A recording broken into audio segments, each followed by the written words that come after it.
show that the set S contain the identity matrix 2 cross 2 identity matrix, the matrix A, whose the elements in the first row are 1 over 0 and in the second row are 0 and minus 1.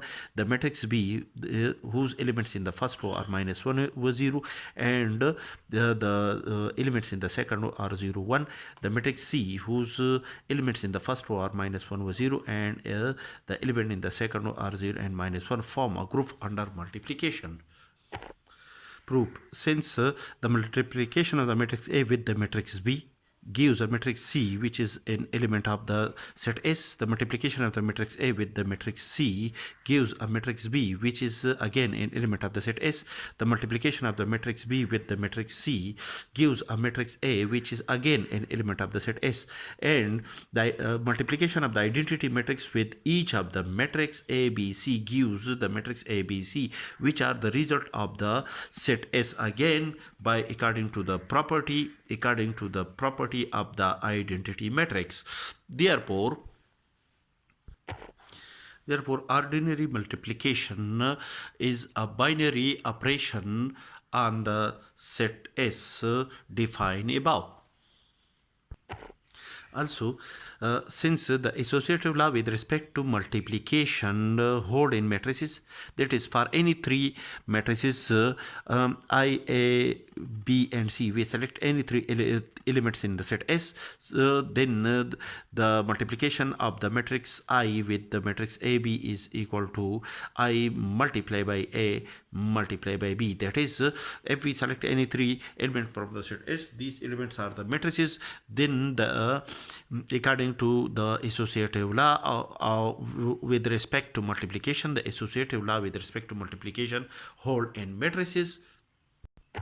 Thus, the first condition of a group is satisfied.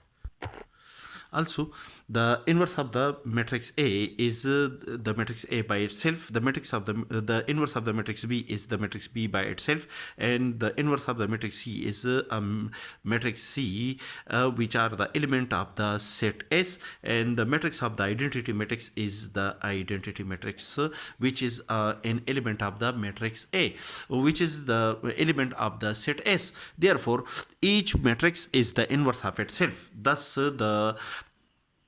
we can say that the inverse of each matrix is exists in the set S. That is, the second condition of a group is satisfied in this case. Also, the multiplication of the identity element of the set S, that identity matrix with each matrix gives the matrix A, B, C. When we multiply the matrix A, B, C with the identity matrix according to the property of the identity matrix. Therefore, the identity matrix of the set S is a multiplication is a multiplicative identity element of the set S. That is, the third condition of a group is also satisfied. Hence, the set S satisfy all the condition of a group with respect to the ordinary multiplication. Thus, the pair S with the ordinary multiplication is a group.